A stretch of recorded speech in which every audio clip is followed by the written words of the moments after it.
अस्सलाम वालेकुम, welcome to morning मसाला। क्या हाल चाल है आप लोगों के? मैं हूं आपकी होस्ट आमना मलिक और आज एक नए शो के साथ आपकी खिदमत में हाजिर। सबसे पहले इरशाद नबी सल्लल्लाहु अलैहि वसल्लम है कि अगर तुम्हारा खाना हस्बे ख्वाहिश ना हो तो उसे बुरा ना कहो। आजकल ये बहुत ज़्यादा हो गया है कि खाना अगर एक दिन से ज़्यादा जो है वो रिपीट हो जाए, या होता है ना लेफ्ट ओवर होता है, रात का खाना होता है, अगर आप सुबह वही दोपहर में खा लें तो बड़े नखरे हो जाते हैं सबके, और खाने पीने में मीन मेखियाँ निकालना शुरू हो जाते हैं कि खाना ऐसा क्यों बना है, ऐसा क्यों बना है, मैंने नहीं खाना, या नखरे करना, बाहर से मंगवा लेना।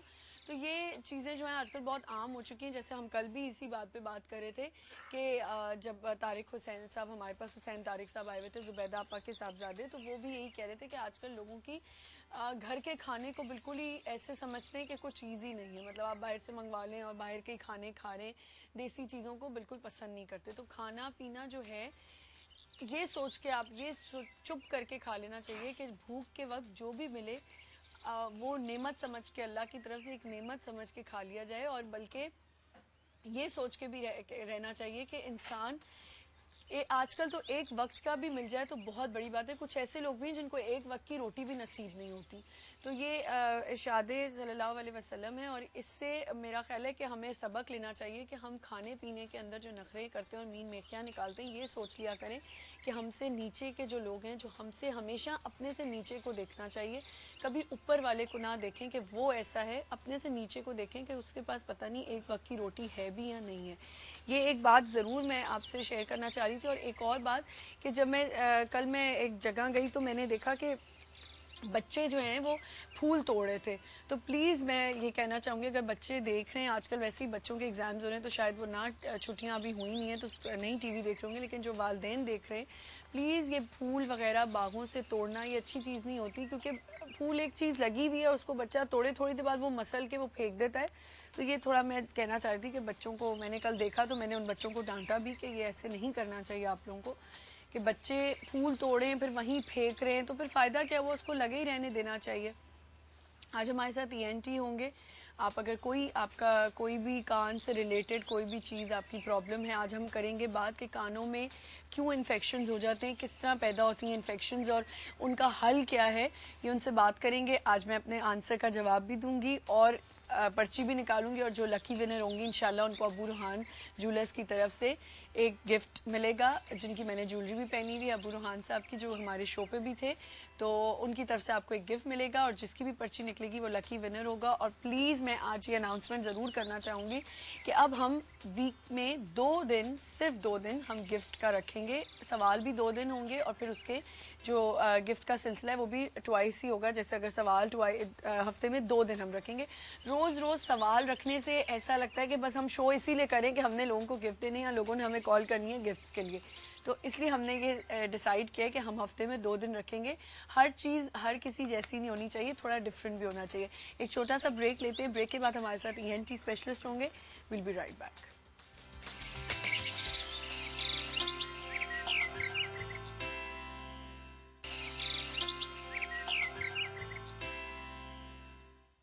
Welcome back viewers. और मेरे साथ हैं डॉक्टर फसीउल्लाह मीर, ईएनटी स्पेशलिस्ट हैं। इनसे मिलते हैं और इन्हीं से मैं आप लोगों के लिए ये लकी ड्रॉ की जो पर्ची है निकालूंगी। डॉक्टर साहब ज़रा इसमें से एक पर्ची निकाल दें प्लीज़। हाँ, एक बस, थैंक यू। लाइए, अब मैं खुलजा सिमसिम नाम निकलने वाला है जी। ये हैं सोबिया फ़ारूक, कॉन्ग्रेचुलेशंस। और आपको मिला अबू रुहान ज्वेलर की तरफ से एक गिफ्ट, और इंशाल्लाह वो गिफ्ट आप तक पहुंच जाएगा। और ये सवाल का जो जवाब था वो था अंडा घोटाला। और क्योंकि ख्याली पुलाव तो वाकई बहुत इजी होता है बनाना, लेकिन अंडा घोटाला बहुत, ख्याली पुलाव तो हमने एक ऐसी ऑप्शन रखा था, लेकिन शामी कबाब, अंडा घोटाला और हलवे में से सबसे इजी चीज़ जो है वो अंडा घोटाला है। तो आप जीत चुकी हैं ये गिफ्ट, और इंशाल्लाह आप तक पहुंच जाएगा ये गिफ्ट। अब थोड़ी सी बात शुरू करते हैं डॉक्टर साहब से। डॉक्टर साहब पहले तो मुझे ये बताएं कि ये जो कान के पर्दे में सुराख होता है उसका क्या इलाज है? देखिए, कान के पर्दे में सुराख जो होता है, मवाद आ जाता है कान के पर्दे के पीछे से, तो उसको पहले हम मेडिकल ट्रीटमेंट देते हैं दवाइयों से कि कान खुश्क रहे, बहना बंद हो जाए, तो वो अपने आप ही 2-3 महीने में वो हील हो जाता है, सुराख बंद हो जाता है। अगर 3 महीने में बंद ना हो तो फिर उसकी हम पेवनकारी करते हैं। पेवनकारी को क्या कहेंगे? टिम्पैनोप्लास्टी, यानी कि अच्छा। रेशा लिया हमने कान जी। जो स्किन के नीचे से और ठीक। फेशिया लेके सही। उसी पेशेंट के जिस्म का हिस्सा सही। उसी से कान के मरम्मत कर देते हैं ठीक, और बिल्कुल। कान के सुराख को बना अच्छा देते हैं। डॉक्टर साहब, ये बड़ा आम होता है, खैर मैं खुद ऐसी हूँ कि वो कॉटन बड से हर वक्त जो लोग और पिन मारना और ये सब, उससे क्या मुश्किल होती है? कॉटन बड कहते हैं ज़्यादा नहीं यूज़ करना चाहिए, लेकिन लोग बनती भी हैं थोड़ा और भी लोग यूज यूज़ नहीं भी करना करते हैं। चाहिए, कॉटन बड यूज ही नहीं करना चाहिए। अच्छा, देखिए बिल्कुल ना, नहीं करना कान चाहिए। के सुराख के साइज जितनी तो कॉटन बड होती है, जी। तो वो अंदर कैसे जाएगी सफाई करने के लिए? लेकिन एक बात है ना कि कॉटन बड बनती तो है, फिर ना तो बना ही ना करें। देखिए, सुपारी भी बनती, गुटखा और पान भी और सिगरेट भी बनती हैं, तो फिर इनको भी हम मना कर दें? तो जिन चीज़ों के नुकसानात हैं हम नुकसानात अच्छा, लेकिन बताएंगे। जो एक होता है कि वैक्स जमा हो जाती है आपके कान में, तो उसको कैसे फिर साफ किया जाए? इनफैक्ट कान के अंदर जो वैक्स बनती है, कुदरत ने एक निज़ाम दिया है कि अपने आप कान के बाहर वो आने लगती है। कैसे? There is replacement of cells, movement अच्छा, ऑफ सेल्स। ठीक तो है। कान के ऊपर जो बारीक सी वैक्स बनी है, सही। हल्के हल्के बाहर आती है, और एक दिन आप तौलिए से साफ करते हैं तो कान में पीला सा या कुछ एक ब्राउन कॉल सा ले आ लेते हैं, जाता फिर है। मैं इस पे बात करती हूँ। अस्सलाम वालेकुम। अस्सलाम वालेकुम, क्या हाल है आपका? जी बिल्कुल ठीक ठाक। कौन बात हाँ करिए? जी, मैं शाइस्ता बोल रही हूँ। कैसी है शाइस्ता? हाँ जी, अल्हम्दुलिल्लाह मैं ठीक हूँ। मैंने डॉक्टर साहब से ये पूछना था कि मेरा बेटा जो है वो 9 साल का है। उसकी वैक्स बहुत जल्दी बनती है। अच्छा। और वो स्टिकी बहुत होती है, यानी कि मुझे ऑयल के साथ अच्छी तरह से साफ करना पड़ता है। मैं भी कॉटन बड ही यूज करती हूँ क्योंकि वो देखने में बहुत बुरी लगती है। जी। तो उसके बारे में मैंने पूछना है, और आप बहुत अच्छी लग रही हैं। Thank you. एक आपसे बात भी मैंने शेयर करनी है। जी जरूर करें। हाँ जी, आपके प्रोग्राम में अतीका ओडो आई थी। जी जी। हाँ जी, उन्होंने गिफ्ट्स भी दिए थे। जी। उनके जो गिफ्ट्स थे वो 3-4 साल पुराने उन्होंने गिफ्ट्स भिजवाए हैं अपने व्यूअर्स को। मुझे ये इन्फॉर्मेशन मिली है। और ये यानी कि कितनी 3-4 साल पुरानी लिपस्टिक और ये वो चीजें भिजवानी, मेरा नहीं ख्याल कि उन्हें जेब देता था। नहीं, मेरा नहीं ख्याल कि उन्होंने आपको पुराना अगर किसी को भी भेजा है, क्योंकि उन्होंने यहाँ पे भी जो गिफ्ट हैम्पर्स दिए थे हमने सारे चेक किए हैं। इवन मुझे भी उन्होंने गिफ्ट हैम्पर दिया था, तो Okay. वो तो बिल्कुल ठीक था। क्योंकि मेरे पास एक गिफ्ट हैम्पर आया है आपके चैनल से नहीं, कहीं लेकिन और से। लेकिन वो 2008 की लिपस्टिक उठा अब के ये दे तो दी, जो कि लगाने से इतनी देखें स्टिकीनेस हुई हुई। लेकिन हो सकता है कि आप देखें किसी और चैनल से आए। मैं इधर बैठ के आपको ये नहीं कि मैं उनकी फेवर कर रही हूँ या उनको डिफेंड कर रही हूँ। सबने वो प्रोडक्ट चेक की है, क्योंकि हमें भी उन्होंने जिन जिन के लिए दिए थे वो हाँ, मे भी हमने ऐसा हो सकता जी है। बिल्कुल। और जो मुझे भी दिया है, क्योंकि मैं खुद इस मामले में अगर हो तो मुझे पता चल जाता है मेकअप की क्या क्वालिटी है।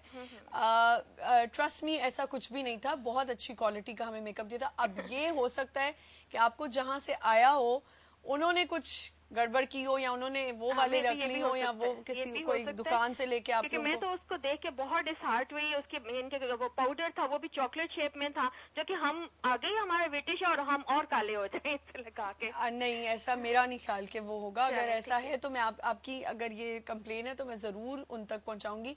और अब आप चैनल का नाम तो अभी बता नहीं सकती, आप और फिर बता दें वो कौन सा चैनल है हमारे कंट्रोल रूम में, ताकि मैं अतीका ओडो तक वो बात ओके, पहुंचा ओके, दूं। Thank you so much. जी, अब अर्ज ये अब है ये कि बताएं इनका पहले जो मसला है। जो कान में वैक्स बनता है वो क्यों बनता है? जैसे जिस्म से पसीना निकलता है स्किन से, कान के कैनॉल में, कान के सुराख में भी स्किन की लाइनिंग है, वहाँ से भी एक सिक्रेशन निकल रहा है जो बहुत स्टिकी है, जैसे कह रहे हैं बड़ा स्टिकी सा निकलता है। तो अब बाज़ लोगों के वो ज़्यादा पसीना निकलता है, बाज़ लोगों के इस तरह कान का सिक्रेशन भी ज़्यादा निकलता है, तो कान में ज़्यादा मैल बन जाता है। अच्छा। अब ज़्यादा मैल बन जाता है तो ऐसे लोगों को हफ्ते में एक दफ़ा ऑलिव ऑयल डाल दिया करें कान में। अच्छा, जी, ऑलिव ऑयल, जैतून का तेल, प्योर जैतून। तो बहुत गर्म अच्छा, होता है डॉक्टर साहब। नहीं गर्म नहीं होता, जैतून बाहर डाल रहे हैं अच्छा। कान के पर्दे में, और जिनके कान के पर्दों में सुराख हो वो ये इस्तेमाल ना ठीक करें। है। अच्छा, इसके सफाई का तरीका कॉटन बड आप बाहर कर लें, अंदर सुराख में ना उसे घुसाएं। अगर है। आपने बाहर से साफ कर लिया, या टिश्यू मोड़ के साफ करें, टिश्यू को रोल करते जी, रहें, जी, पॉइंटर बना के उससे साफ कर लें। ज्यादातर तो मैंने जी, लोगों को देखा है जब आप शावर लेते हैं तो आपका जो अक्सर यही होता है कि कान जरा सा वो हो जाता जी, है, नमी मेल्ट सी हो होती है। जाता है। जी, तो उसमें से फिर वो हल्का हल्का पानी भी आने लग जाता है, तो वो वही चीज होती है जी, कि वो तो जो गंदगी होती है वो जी, बाहर आ बाहर रही आ होती जाती है। है। एक हमारे साथ कॉलर है। अस्सलाम वालेकुम। अस्सलाम वालेकुम। आमना मुरसलीन बोल रहा हूँ कराची से। जी, अस्सलाम वालेकुम। वालेकुम सलाम, कैसे हैं आप? जी बिल्कुल ठीक ठाक, आप कैसे हैं? बस फर्स्ट क्लास जी, you are looking very much smart. Thank you जी, बहुत अच्छा शुक्रिया। जी, आपके जरिए डॉक्टर साहब से जरा मुझे एक ये पता करना था। डॉक्टर साहब, फरमाइए। आपने हालांकि आपने मना किया है ये कॉटन बड्स वगैरह यूज करने के वास्ते। डॉक्टर साहब, जब तक कान की सफाई खुद आदमी अपने हाथ से नहीं करता है तो उसको सुकून नहीं मिलता है।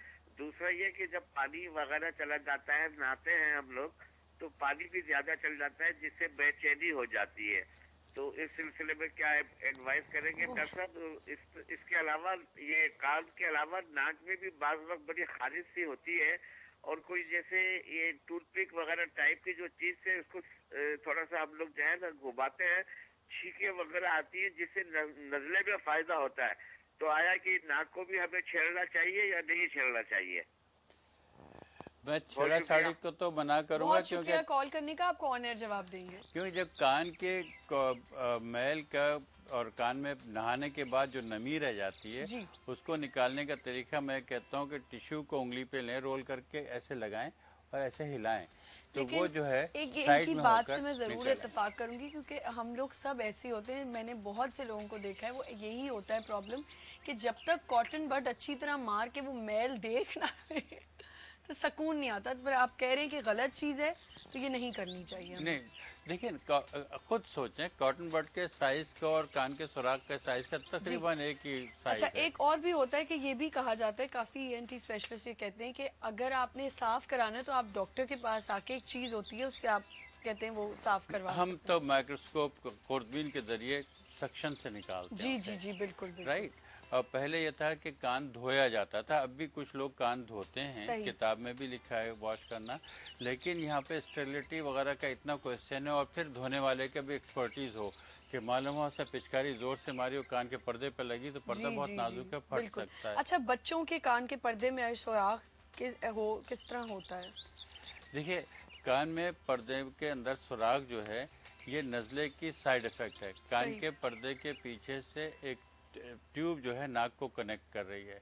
अगर वो ट्यूब बंद हो जाए तो इसी तरह महसूस होता है जैसे जहाज लैंडिंग करते वक्त कान बंद हो गया, ठीक। तो उससे नेगेटिव प्रेशर हो जाता है। सही। मनफी प्रेशर कान के पर्दे के पीछे जो है थोड़ी देर से ज़्यादा रहे तो वहाँ पर white portion of the blood, यानी सफ़ेद हिस्सा, पानी वाला हिस्सा खून का वहाँ जमा हो जाता है, जिसे प्लाज्मा कहते हैं, और उसके बाद ऐसे कान भारी सा लगता है जैसे नज़ले में कान बंद हो जाते हैं। जी तो उसे हम कहते हैं ये नज़ले का पानी जमा हो गया। जी। वो एक्चुअली नेगेटिव प्रेशर से खून का वाइट पोर्शन, फ्लूइड पोर्शन में जमा हो गया। सही।